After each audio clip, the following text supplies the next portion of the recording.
one of our fabulous brands that we have with us at Sensorium. It is a pleasure to have you ladies with us today. Thank you Thanks for having us. You're so welcome. Now, we love to learn a little bit more about the minds and hearts and spirits of the wonderful people behind the scents that people smell.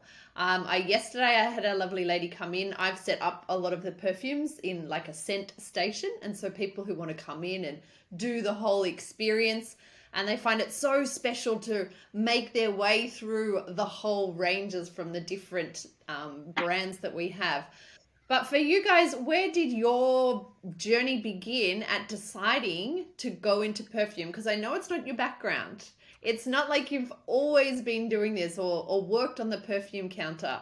So for yourself, Anna, where has that journey led to you then going, I'm going to start a perfume brand? Well, I'm going to let Kate start with this one because the idea actually came from Kate. So, Kate, I'll give the floor to you. Yeah, so my background, you're absolutely right, nowhere near perfumery. I was a corporate lawyer, and I was doing a labeling advice for a skincare client, and just noticed that there was a loophole around fragrance, and then it sort of got me down this wormhole of investigation about what's actually in these synthetic fragrances that I'm putting on my body every single day. And I found, all of these fantastic chemicals and, allergens, toxins, hormone disruptors that were in your commercial fragrances and disguised under the banner of, fragrance or denatured alcohol or whatever it may be. So I thought there's got to be a clean, transparent version of this that's just as good as my synthetic version. And then, brought Anna into the mix because she was incredibly passionate about all things animal rights and clean living. And we went on this wormhole of, investigation, trying to find the perfect natural scent, and there just wasn't one that we thought was comparable in both style, but also sophistication, longevity, and didn't just smell like essential oils. So Váhy was born. And Amazing. Kate and I have been friends for a very, very, very long time. So it was a natural partnership that just came together over, a mutual love of me being animals and animal rights and clean living, and Kate's obviously background in her previous profession. And from there, Vahy was born based off those two different paths joining together. And at that time when you have that, that entrepreneurial moment of going, we should do this. It's so exciting. I can see not only a need, but a way of fulfilling that need. How long then was the journey to come to the point of having the actual perfumes in bottles ready? Because I know that the journeys like this can take a long time. Yeah, you're exactly right. It took 4 years. It took forever. We thought, oh, no one's doing this. This is amazing. What a hole in the market. And then we realized why, because you're working with such a limited palette. You're trying to create something that's been, chemically engineered to stay around. And it was a long process. And it also took a while. We've got this fantastic master perfumer that we work with, and it took a very long time to get them on board, because when you're don't have a background in perfumery and you're not established, it's hard to get the best in the industry to work with you. So we finally got there, but it was a long and arduous journey, as Anna will tell you. And we were very naive in terms of, ordering a bespoke bottle, for example. All of our bottles are custom molds, and that won't take long at all. And then the journey takes 6 months, 9 months, and everything we envisioned taking a certain amount of time when we started ended up tripling or quadrupling over time. And it was a very, very long process. And that Kate and I are very, we know what we want, and we know we're never willing to compromise on whether it's the scents or the ingredients or the scents or the packaging. We don't like to compromise along any part of the journey. And I think when you've got such, you stay true to what you believe in, it adds extra time as well. You're never willing to make a compromise. It not only adds the time, it also adds cost within a business as well. Don't so how know have that. you managed that sort of balance as well, to stay true to that and not compromise, but understanding that what are the customers willing to pay within the perfume market and within the natural market? Yeah, well, you're exactly right. As you know, natural versions versus synthetic, they're just not even comparable on a price scale of things. Rose oil, for example, is 11,000 US, and synthetic versions about $10. So they're just different. We figured that basically came from ourselves and how we were willing to compromise in things that we're putting on our body and health products, we wanted the best of the best. We wanted transparency to be able to see what works for us and what doesn't. And so we just went with the best of the best, at great cost, but hopefully a great reward for our customers. Oh, for sure. I mean, the Vahy experience, you can feel that it is uncompromising in all of the details. The whole experience from the box to the bottle to the scent. Definitely people, when they go through the range, it's a different sophistication on all of those levels with the Vahy experience. Okay. So, Kate, you said that the difference in the prices of rose oil and scent there. What do you think the difference is? Why is that difference there? That's a massive difference. $11,000 versus $10. Can you help people to understand why is there such a difference? There's a few reasons. First of all, when you're buying, up to some of our scents are up to 97% organic. So when you're buying organic, you're buying from a farmed product as opposed to a synthetic lab-made product that can be made out of, any other combination of chemicals. You're buying something that's been raised, farmed, extracted, and those natural extraction methods as well can be very time consuming. And so I think all of those elements just add to the price of it, and also ensuring that you're buying sustainably as well does. So it's almost the true cost. It is. It's it's exactly the true cost. And Anna, in terms of, some people may not realize with perfume why cruelty free is important. Can you tell us a little bit about other perfumes and what happens there? I think I've been a vegan pretty much my entire life and always lived a cruelty-free lifestyle. I think there's a real lack of awareness around the cruelty-free badge and what a genuine cruelty-free product is, and a lot of the bigger brands get away with saying that they're a cruelty-free brand, or they don't test on animals unless required to by law, which is a loophole that is often found, which means that they can sell their products in China. But with Váhy, that was one thing that Kate and I said from the start. We were going to be 100% cruelty-free, 100% vegan the whole way through. And for people who aren't aware of the processes that go on with animal testing, there's all different types of animals and species that are still tested on. In Melbourne, they're still doing animal testing, and it's really ignorance for a lot of people. They don't really understand the depths that animal testing and lab testing, what is happening to these poor creatures in all of these, when there's actually no need to do it anymore. So we're very, very true to being cruelty-free in every single facet of our business, and we will be for the life of Váhy. Excellent. I agree. There's not a lot of knowledge around, especially with perfume. We think these beautiful bottles and this scent, why would they need to have tested any part of it on an animal in a way? And these brands have marketed, they do it, they're clever. They prey on a kind of maybe a naive customer, that they look at a pretty bottle, they look, and it may smell nice, but they don't really think about the journey of what the ingredients are that have got into that bottle. And often it's not a nice one, especially with the big brands that are still testing on animals to these days. And hopefully we're phasing it out in the next period of time, but it's we need more education around cruelty free and the processes that are involved, and stop shielding the customers from what actually happens in these labs. Even here within Australia, again, it's not something that is happening far away. No, it's happening in Melbourne. It happened in Sydney. It happened, and they're not just, people think, oh, it's just rats, it's mice, it's beagles, it's dogs, it's chimpanzees. They're all still getting tested on. So it's a very hidden and concealed part of the industry, but it's probably one of the dirtiest parts of the industry. So avoiding that at all costs is very important, and we wish more people would take our lead, and many other brands lead now as well in that area. For sure. And I think there is becoming it's easier to find ingredients wise, knowing those that are cruelty free as well. That's becoming more available. Yes. And Agreed. Kate, I'm super interested in, you also seem to have made a decision from the beginning to make the scent range unisex or genderless. What was the decision there? Because traditionally perfume is either a men's cologne or the women's set, but we seem to be seeing a lot more of a trend towards that unisex and genderless. Why did you decide that? I mean, it started off with just personal preference. I like a lot of men's colognes, and I always feel awkward buying them at a, in duty free or going through department stores. So I wanted that aspect of it just personally because I like wearing more masculine scents. But the other side of it is I think we're all becoming a bit more fluid and a bit more accepting of, whichever gender you want to associate with. And we really wanted to embrace that as well in our brand. And you're finding the market is really responding to that and liking that they don't have to go, oh, I'm either this way or this way. It's actually whatever scent speaks to you. Yeah.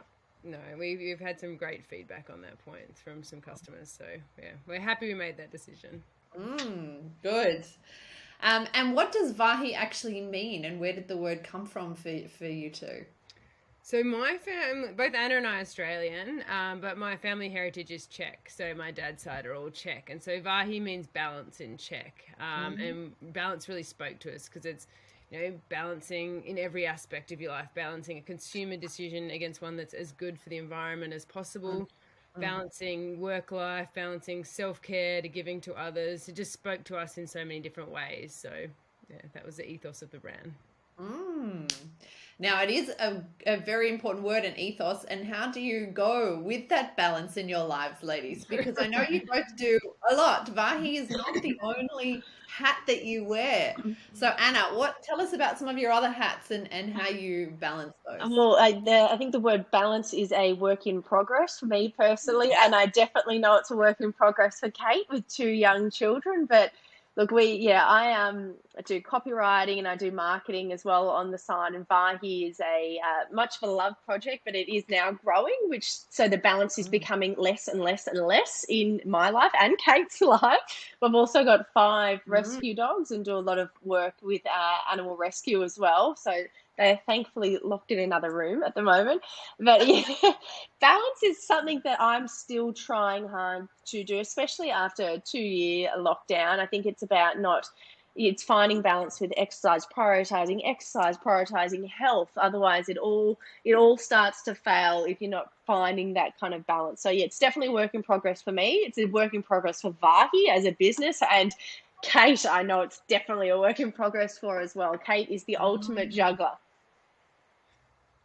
It's an active word, balance. It is. I think it's a good benchmark to always work towards. It's a great benchmark. It's aiming for a bit more balance in every facet of life is what we should all be aspiring to. It's a good reminder in a way Exactly. to help us to feel when it's not, and then make the adjustments necessary to come back. So tell us about your many hats then, Kate. Oh gosh. Yep. So corporate lawyering, obviously my background. I've got 2 children, a 3-month-old and a 2-year-old, who definitely pull the seesaw of balance in their way quite a bit.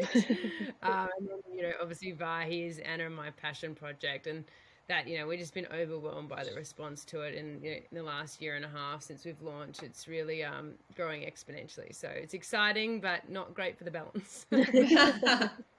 So can you see yourselves, potentially in the future, Vahy being the main focus and the main thing? Yes, of course. That's always been the plan. It's just, we've bootstrapped it effectively. So we, as you would know, you can't, don't have the luxury of stopping everything else and starting something right at the beginning. Yes, for sure. And in terms of within the natural perfume market, what have you noticed from that time of deciding to make a natural perfume brand when there wasn't a whole lot around to where we sort of sit now in the marketplace? What have you noticed happened over that time? I think there is definitely a lot more brands that are coming into the natural space. But one thing that Kate and we actually often discuss this is how many brands are trying to capitalize on the term natural when they're actually not natural at all. That's one thing that it's a constant battle that we find. There are a lot of brands out there that are, saying they're natural or they're saying they've got organic ingredients when they actually don't, and they're still using, denatured alcohol, and they're still using synthetic products, and then using those terms. And it's a bit of a peeve because, Kate and I have worked so hard on producing genuinely natural and organic products, and then we're up against people who are not that, but they're using the terms freely. So, but we are seeing actually there are genuinely natural brands coming into the market, which is great. And it's all, we want more products in this space. We want more awareness around this kind of niche market as it is. We want to create a bigger following of people using natural organic products. Exactly. At the end of the day, the more natural products are, the more transparent products are, the better it is for the environment and for everyone. So that's what we want. It's true. And Kate, as the lawyer, why are they allowed to use the words natural and organic when they're actually not? If you then go and look at the actual ingredients. I obviously can't give legal advice, but No, my legally. non-legal view is they get around it through marketing. So as you would have seen greenwashing in every product, of late, as soon as, being natural and clean became popular, it's disguised by made with natural ingredients. And so there'll be one natural ingredient there, but the vast majority won't. There is an ISO standard around natural perfumes or not. It's just some natural perfumes say they're natural and they don't comply with the standard. So it comes down to those individual brands and what their interpretation of, natural and clean and whatever else is. I always say there's this wide range or continuum of what natural actually means. Yeah. I wish everyone could get on the same page and then we all doing the same. And a more regulated industry would be better as well. Yeah. I mean, there's that ISO standard, which is great. It's just I wish, everyone who called themselves natural was actually compliant with the standard. That would be great. So, Kate, what is an ISO standard for people who don't know or those who aren't sitting in the natural perfume actual making of? What is it? So there's an international standard which defines certain things, and it's usually to do with safety standards, but there is one that relates to natural perfume. So what ingredients and what distillation methods and extraction methods you can call are natural and which ones aren't. So the petroleum-based ones for synthetics are not natural and cannot be called natural, whereas, steam distillation and expression and other types of and essential oils can all be claimed as natural ingredients. So it sort of outlines where the bar is as to what's natural and what's not with extraction mostly. And is that sort of information required on labels? No. So that makes it tricky for the consumer, right? Yeah. It does.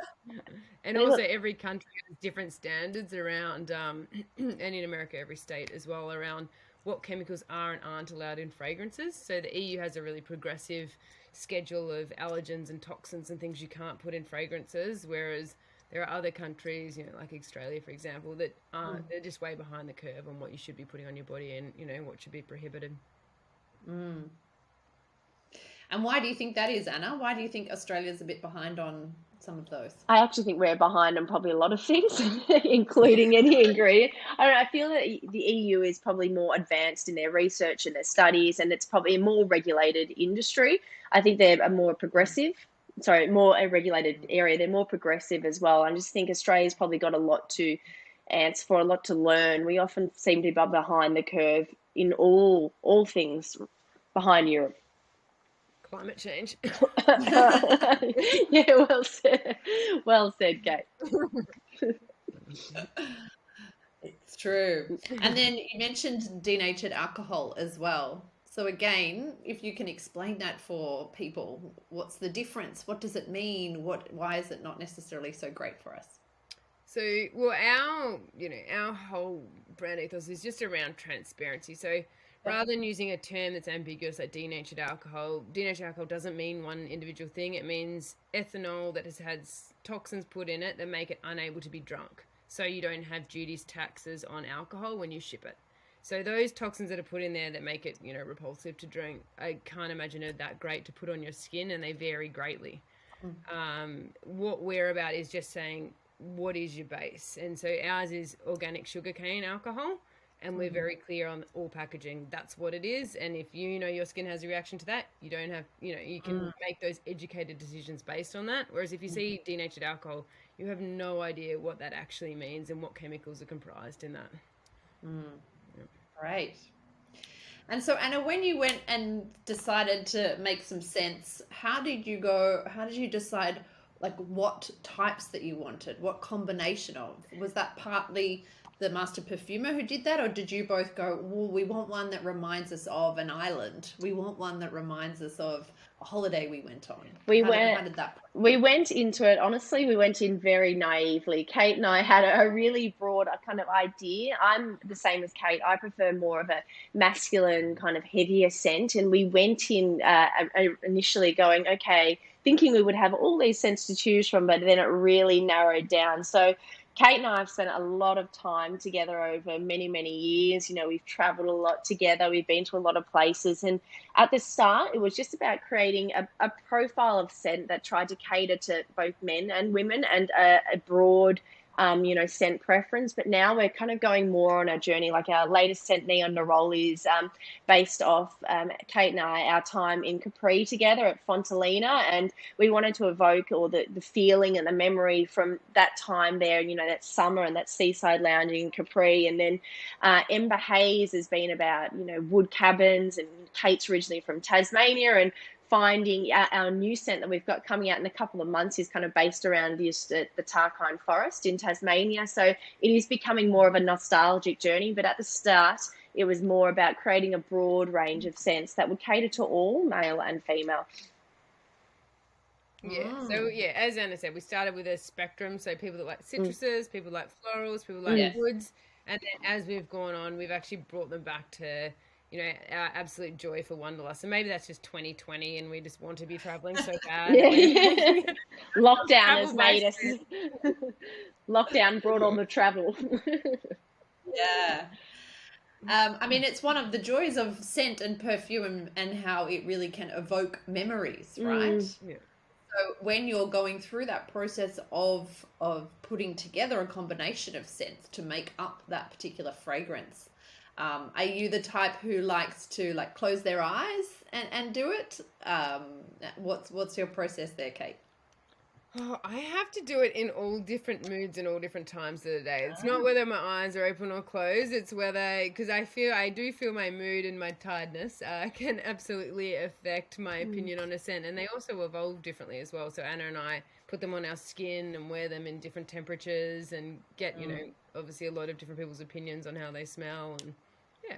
And it factors in what you've eaten for the day, what you've drank. There can be many kind of different factors that can affect how you pick up the scent. And obviously scent is such a personal thing, and how Kate may experience a scent may be slightly different to how I experience a scent and how we wear them. And that's why perfume is such a personal thing, and it wears differently on so many different people. So yeah, I'm the same as Kate. I don't close my eyes. It's just a trial over different times of the day, different people, different bodies, different skin, different everything. I even make my husband. He's our, we don't test on animals, we test on husbands. So I make him wear it. And small children. Kate's small children. Safe for babies. Yes, it is. Yeah. And so for yourself, Anna, how do you like to wear your perfume? Often people will ask me, how am I supposed to wear it, or what are the different ways of wearing it, how to make it last a bit longer as well? What are some of your suggestions there? In terms of what I choose to, I change my scent really based on my mood. Like if it's summer, I'm often at the moment going for a Neon Neroli or a Vahy, but in the cool months, I tend to go for the heavier scents like Midnight Rose and Ember Haze and Luna. My scent preference is so mood based. In the cooler months, I often like to spray it more around my neck and then on my scarf and clothing as well. And then behind your knees is a really good place to put it, especially in the warmer months, because it's the pulse point and they rise up. But any of those kind of pulse point areas, and sometimes even in my hair, it's getting towards the end of the washing period, the hair might get a bit of a spray as well. But behind the knees is a really good one that most people don't know about, because then the scent really rises. It's close to those pulse points. It's a beautiful spot. It's good for date night, that one. Good for date night. Unfortunately, we don't have many of those anymore, but what about for yourself, Kate? How do you like to wear it, and how do you choose? Yeah, I'm a bit the same. I have my favorite few, but I cycle through others as well. My big one I find, because I have dry skin, is moisturizing before you put on your perfume. It elongates it such a long period of time. So that's my hot tip. Excellent.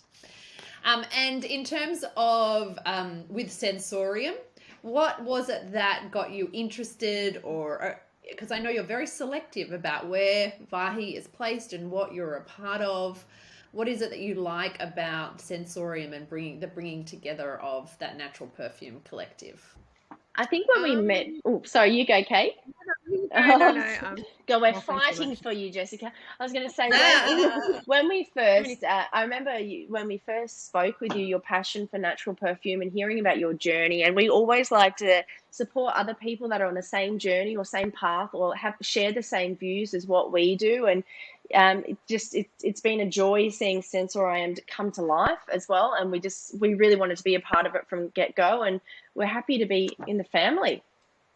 mm, And we like how uncompromising you are as well. Yeah. You really spoke to us with the, your focus on naturals and beautiful Mm, ingredients and, mm, innovative brands. So, yeah.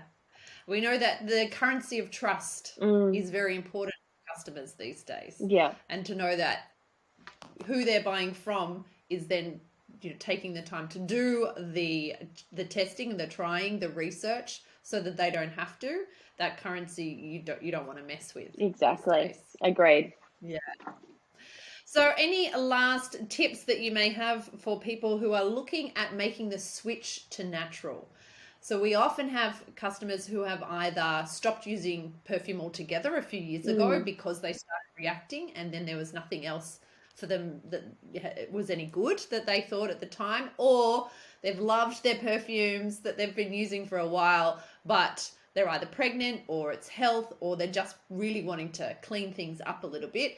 And perfume can be quite a challenging one to move across to because you get very attached to a scent, a brand, and things like that. So, what would be some of your key tips on making that switch? I think if people are considering moving to naturals, for starters, I think a great way to get into naturals is trying something like, a balanced counter sets, which come in 3 different varieties, and giving your body a chance to try all the different scents, wear them on a different day, see how you react, especially if you haven't worn perfume for a few years, and just experience each scent as it evolves over your skin. Naturals go through such a journey over your skin over time, from the top to the heart to the base. You need to give them time to evolve, and I think it's a really good way by trying something like a balanced encounter set to experience all the scents and then settling on your favorite. That's what I would be suggesting to people. Great. And Kate? yeah, I'm the same. And, and looking for that transparency as well. So, if you have a certain reaction to certain types of scents, whether it's, citrus or something else, just being able to see what's in the things that you're trying out so you can work out, okay, my body doesn't react well to those, or I don't have a personal preference for, those types of notes, and keeping a note of that, and hopefully finally finding your favorite perfume that works perfectly for your body's alchemy. Which can switch over seasons, over times, over days. Over Which is why pregnancies. yeah, that's right. That's why we love having the range, Yeah. and people have a whole lot there according to the moods or how they would like to feel as well. Yeah, we do actually get a lot of young mums also commenting, messaging us going, are your perfumes safe for pregnancy? And obviously we say, always check with your doctor first, but it's a good moving to natural, especially at such a precious time in women's lives, going through a pregnancy or welcoming a newborn baby or what more. It's a great time if you're considering making the switch to make the switch to a natural perfume. It's true. And especially during pregnancy, often your senses are heightened, including the sense of smell. Exactly. Oh, I wouldn't know, but Kate would. Oh, yeah. Awesome. Well, thank you so much, ladies, and Kate from Vahy. It's been a pleasure to learn a little bit more about you, the inspiration behind your brand, how you put together all of those incredible scents, and how you find balance or aim for balance. Aim for in balance. life. Try to find balance, maybe. We are trying. Thanks, Thank you Jess. so much.